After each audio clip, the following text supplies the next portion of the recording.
పాక్ కాల్పుల్లో వీరమరణం పొందిన వీర జవాన్ మురళీ నాయక్ అంత్యక్రియలు కాసేపట్లో జరగనున్నాయి. సత్యసాయి జిల్లా కళ్ళీ తండాలో సైనిక లాంఛనాలతో మురళీ నాయక్ అంత్యక్రియలు జరగనున్నాయి. జమ్మూ కాశ్మీర్ నుంచి బెంగళూరుకు విమానంలో మురళీ నాయక్ పార్థివ దేహం వచ్చింది. అక్కడి నుంచి కళ్ళీ తండాకు రోడ్డు మార్గం ద్వారా తరలించారు. శుక్రవారం మురళీ కుటుంబ సభ్యులను ఫోన్లో పరామర్శించి ధైర్యం చెప్పారు వైఎస్ఆర్సీపీ అధినేత వైఎస్ జగన్. ఈ నెల 13న కళ్ళీ తండాలో మురళీ ఇంటికి వెళ్లి కుటుంబ సభ్యులను వైఎస్ జగన్ పరామర్శించనున్నారు.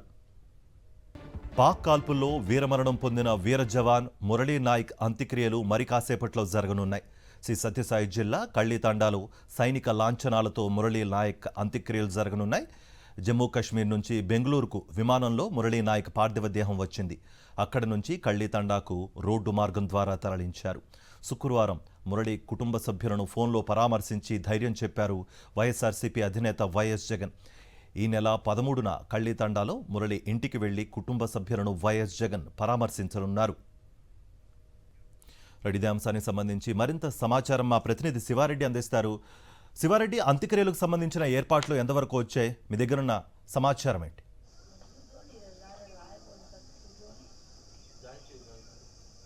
కొద్దిసేపటి కిందటే వీర జవాన్ అంత్యక్రియలు ప్రారంభమయ్యాయి. శ్రీ సత్యసాయి జిల్లా పెనుకొండ నియోజకవర్గం గోరంట్ల మండలం కళ్ళితాండలో ఈ అంత్యక్రియలు జరుగుతున్న పరిస్థితి కనిపిస్తోంది. అశ్రు నయనాల మధ్య అత్యంత బాధ సప్త మధ్య పూర్తి స్థాయిలో మృతదేహానికి నివాళులర్పిస్తున్న పరిస్థితి కనిపిస్తోంది. అదేవిధంగా కళ్ళితాండాలో ఆయన స్వగృహం నుంచి ఇప్పుడే కొద్దిసేపటి కిందటే మృతదేహాన్ని అంతిమయాత్రగా తీసుకెళ్తున్న పరిస్థితి కనిపిస్తోంది.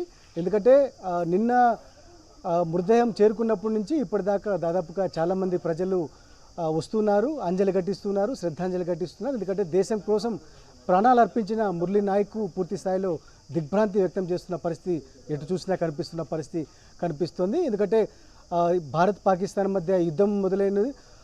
ఆ నేపథ్యంలోనే గత 3 రోజుల కిందట దేశ సరిహద్దు ప్రాంతంలో ఒక్కసారిగా ఒకవైపున బాంబులు పేలడం, మరోవైపున పాకిస్తాన్ విశేషణరహితంగా సైనికులు కాల్పులు జరపడంతో మురళీ నాయక్ అక్కడికక్కడే కుప్పకూలిపోయాడు. 25 సంవత్సరాల మురళీ నాయక్ శ్రీ సత్యసాయి జిల్లా కుల్లి తాండాకు సంబంధించిన వ్యక్తి.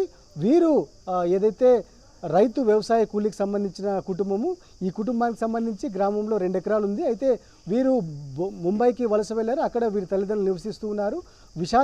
విషాద ఘటన తెలిసినప్పుడు ఈ గ్రామంలోనే ఉన్నారు. ఈ నేపథ్యంలో పెద్ద ఎత్తున బంధుమిత్రులు కావచ్చు, లేకపోతే స్నేహితులు కావచ్చు వచ్చి పరామర్శించడం జరిగింది. మరోవైపున మాజీ ముఖ్యమంత్రి వైఎస్ జగన్మోహన్ రెడ్డి ఈ నెల 13వ తేదీన ఈ గ్రామానికి రానున్నారు. ఇక్కడ పరామర్శ కార్యక్రమాన్ని చేపట్టినారు.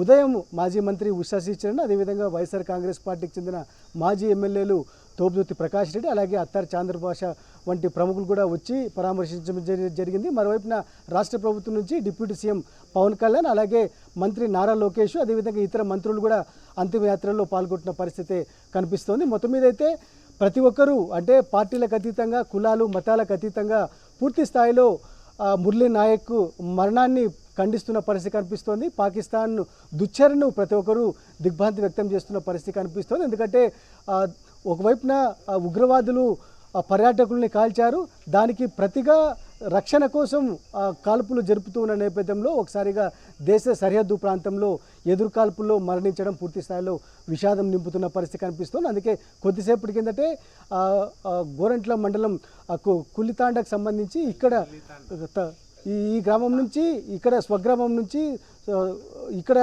పూర్తి స్థాయిలో అంత్యక్రియలు జరుగుతున్న పరిస్థితి కనిపిస్తోంది.